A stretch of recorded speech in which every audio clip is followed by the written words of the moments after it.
আপনি কি জানেন যদি আপনি বিসিএস পরীক্ষার হলে মাথা ঘোরান তাহলে আপনার প্রার্থিতা বাতিল হবে এবং যদি আপনি আপনার পরীক্ষার উত্তরপত্রের সাথে বাইরে থেকে আনা কোনো কাগজ যোগ করেন তাহলে আপনার 2 বছরের জেল হতে পারে। বিসিএস পরীক্ষা পদ্ধতি এবং এর সিলেবাস নিয়ে এতদিন অনেক সমালোচনা হয়েছে, যেমন ভাইভাতে 200 মার্কস কেন, বিসিএসের সিলেবাসে কমার্সের স্টুডেন্টরা বঞ্চিত হচ্ছে, সায়েন্সের স্টুডেন্টরা বেশি লাভ পাচ্ছে, অথবা একটা বিসিএস শেষ করতে 2 থেকে 3 বছর লেগে যাচ্ছে। এটা নিয়ে অনেক আক্ষেপ ছিল আমাদের। সব কিছু পরিবর্তন করে পিএসসি নিজেদেরকে গুছিয়ে নিয়েছে, নিজেদেরকে আপডেট করেছে, অনেক পরিবর্তন নিয়ে এসেছে পিএসসি। এরকম আরও অনেক পরিবর্তন নিয়ে এসেছে পিএসসি। চলুন আজকের ভিডিও থেকে সেটাই জানবো।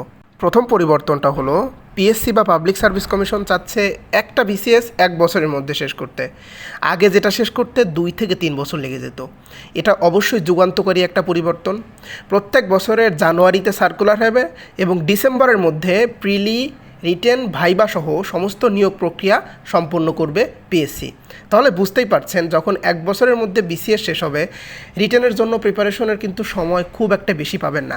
আগে যেমন রিটেনের প্রিপারেশনের জন্য 1 বছর পর্যন্ত সময় পাওয়া যেত।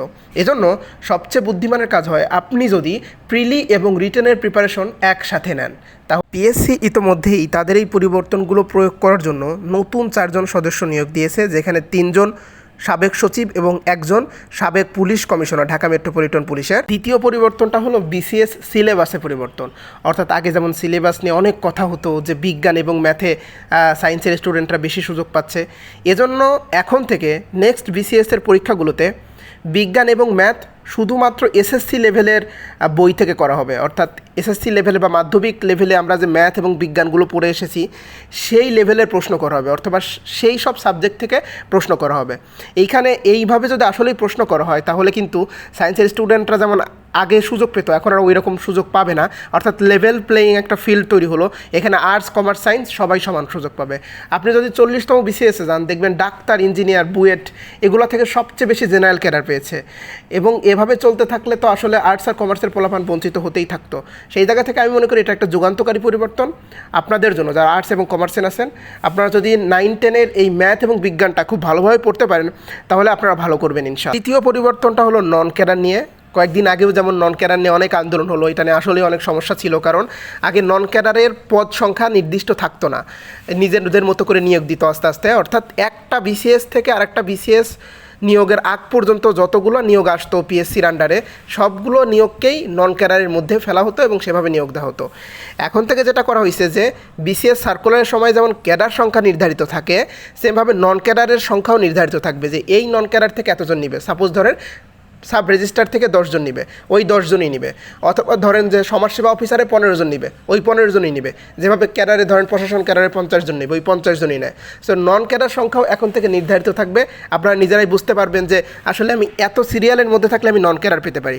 অর্থাৎ ক্যাডার না পেয়েও ধরেন আপনি 5000 সিরিয়ালের মধ্যে আছেন, 2000 জন ক্যাডারে চলে গেল, আর বাকি 3000 জন যদি আসলেই নন ক্যাডার মতো সিট থাকে, 3000 পদ সংখ্যা যদি উল্লেখিত থাকে বিসিএস সার্কুলারে, তাহলে কিন্তু আপনি নন ক্যাডার পেয়ে যাচ্ছেন, এটা শিওর থাকেন। যেটা কিন্তু অনেক সময় আগেকার স্টুডেন্টরা কিন্তু অনেক অনিশ্চয়তা থাকতো যে আমার নন ক্যাডার থেকে নিয়োগ হবে কি হবে না, এই বিষয়টা আর এখন আর অনিশ্চয়তা থাকছে না। এবং আরেকটা সুখবর হচ্ছে পিএসসির আন্ডারে নন ক্যাডারের প্রচুর নিয়োগ হবে সামনে, কারণ নন ক্যাডারের পদ সংখ্যা অনেক বৃদ্ধি পেয়েছে। বিভিন্ন মন্ত্রণালয় থেকে পিএসসিকে রিকোয়েস্ট করা হচ্ছে যেন তাদের নিয়োগগুলোও যেন পিএসসির মাধ্যমে নন ক্যাডার দিয়ে দেওয়া হয়।